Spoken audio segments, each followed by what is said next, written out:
चल पटकन. अरे पण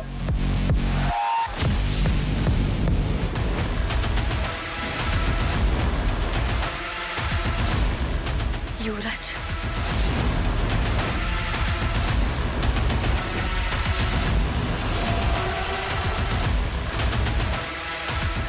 चल चल.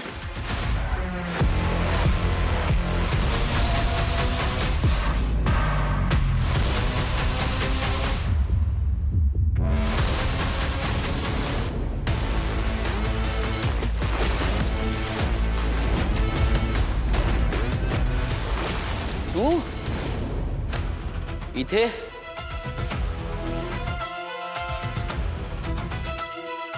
ए हेल्पर, तुझ्याशी बोलतोय. इथे काय करतोयस? मला वाटलं आतापर्यंत गेला असशील वनवासाला. याची गर्लफ्रेंड आली होती की नाही घरी? अरे की तिला घरात घुसूच नाही दिलं. सगळं खरं सगळ्यांसमोर येईल म्हणून. तिच्यासाठी चाललं होतं ना 95, 96. माणूस म्हणजे ए तारिणी, तू मला ना तुझी खूप दया येते का? म्हणजे तू एवढे कष्ट करतेस, कष्टाळू बाई आहेस, एवढी घरात घुसलीस कष्ट करून, चोरी करण्यासाठी, आमचं सगळं बळकावण्यासाठी. पण हा बघ धनुष, हा वेगळीच हिरोईन घेऊन आलाय.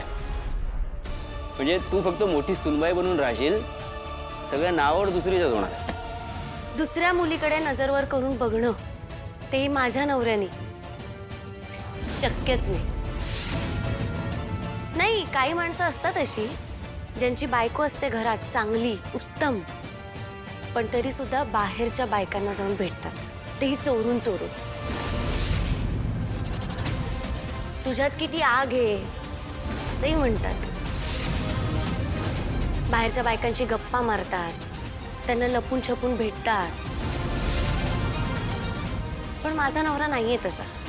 अरे माझी बायको एवढी चांगली आहे, गोड आहे, सगळ्यांवर प्रेम करते, सगळ्यांना जीव लावते. तिला फसवण्याचा हेतू माझ्या मनात कधी येणारच नाही.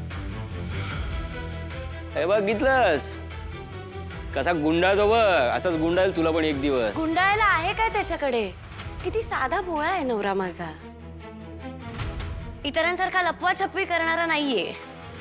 लपून कोणाला तरी बाहेर भेटणारा, चोरून भेटायला जाणारा, किंवा कोणाला तरी घरात घेऊन येतात, रूम मध्ये लपवून ठेवतात. तसं माझा नवरा नाही करत. मुळात आमचं नातं काचेसारखं स्वच्छ आहे. आम्हाला असं काही करायची गरजच पडत नाही. करावं लागतं. आता तो COO होणार आहे कंपनीचा, त्यामुळे असे छोटे मोठे झोल करावे लागतात. ओके ना रे झोलर? असं काही नसतं रे. केदार. ए बाबा ए. युवराज भाऊजी, तुम्हाला जायचंय ना? उशीर होत असेल. जातो जातो जातो जातो. हा?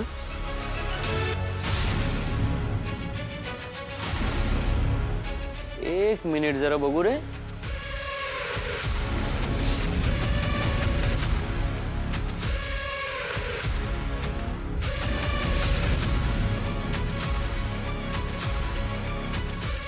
तुझ्या डोळ्यात तर स्वप्न दिसतात रे. एमिनेंचा मालक होण्याची. ए इकडे ए नीट बघ इकडे, मालक कसा असतो ते बघ जरा. कळलं का? हा असा असतो मालक. अरे सांगतोय तुला फक्त मालक कसा असतो ते. तू बायकोच ऐक ना, ती मागे जा बोलते. जा जा जा जा मागे जा. हा तर मी म्हणत होतो की मालक असा असतो, खुर्चीवर बसणारा ओजी मालक. हे टेबलाखाली खुर्चीकडे वगैरे कुत्रे असतात ना, त्यांनी आपली लायकी बघून राहायचं असतं रे.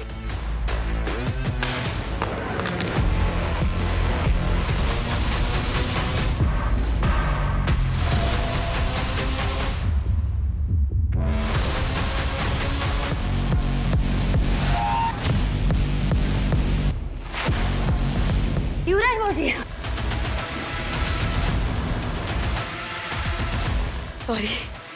सॉरी महागडा मोबाईल पडला ना तुमचा.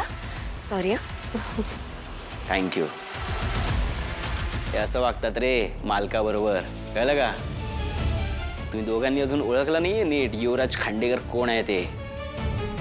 हो, पण मग युवराज खांडेकरांना ओळखायला फार वेळही नाही लागणार. माहितीच काढायची आहे का त्यांच्याबद्दल? काढू शकतो आम्ही. नाही, त्यांच्या खूप जवळच्या मित्राबद्दल खूप माहिती आहे आम्हाला. आणखी माहिती काढू का? ए ए ए जास्त नाही बोलायचं तारिणी, नाहीतर नाहीतर काय करशील? काय करशील? मालक आहे मी. मालकाला ना असतात खूप कामं. ओके, ती करेल. तुम्ही पण जरा करा कामं बिमं. हा, फुकट खायचं माहिती आहे फक्त तुम्हाला. करा कामं फुकटे, फक्त खायचं माहिती आहे.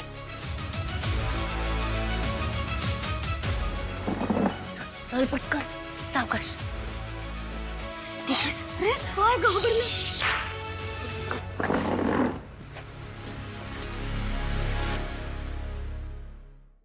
चल पटकन. अरे बॉस पण मी तुला सांगते, तू चल आता इकडनं. बॉस एक मिनिट होल्ड ऑन. हा कोण मित्र आहे ज्याला युवराज एवढा घाबरतोय? गुलाब.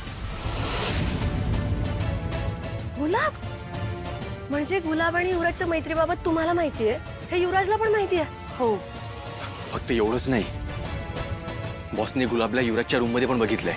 मी युवराजचा मित्र एका कामासाठी आलो होतो इकडे. कसलं काम? ॲक्च्युली हे आम्ही दोघं बिझनेस पार्टनर आहोत.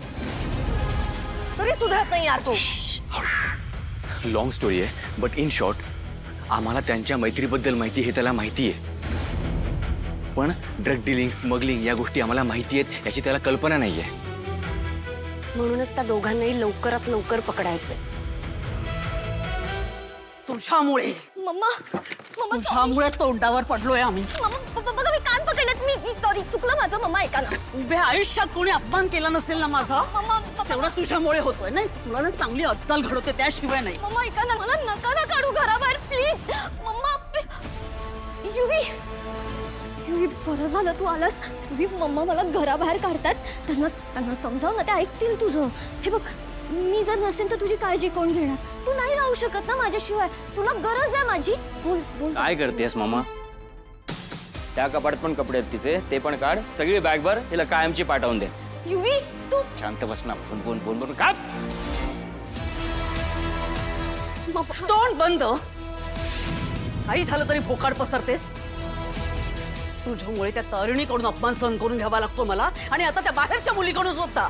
मम्मा ऐका माझं. अहो मला नव्हतं माहिती की ती माझ्याच घरी राहते. मला कोणीच सांगितलं नव्हतं, आणि मी हे सगळं काही मुद्दाम नाही केलंय. Trust me. मग तू का तोंड उघडलंस? तुझ्यामुळे ऐकून घ्यावं लागतं आम्हाला. आपण खोटे होते खरे हे सिद्ध करण्याची ऐती संधी देते सुद्धा ना, एवढं कळत नाहीये? मम्मी अजूनही सांगते ती रेवा खोटं बोलते. ते केदार आणि रेवाचं ए, शांत बस. काही नाहीये त्यांच्यामध्ये. कशावरून? कारण त्या केदारच्या बायकोकडे जे आहे ना, ते माझ्या बायकोकडे नाहीये. काय? अक्कल असावी लागते. आणि कुठली मुलं बाहेर अफेअर्स करतात माहितीये का? ज्यांच्या स्वतःच्या बायकोला अक्कल नसते, बिनडोग असतात तुझ्यासारख्या. सांग आता काय करायचं हिचं? मी काय सांगू आता? हिला घरात आणताना विचारलं नाही, आता बाहेर काढताना का विचारताय? करा, जे मनाला येईल ते करा तुमच्या.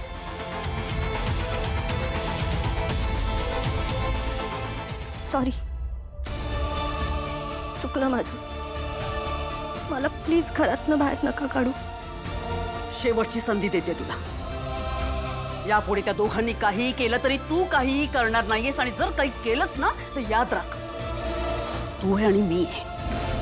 हाताला धरून घराबाहेर काढीन मी तुला.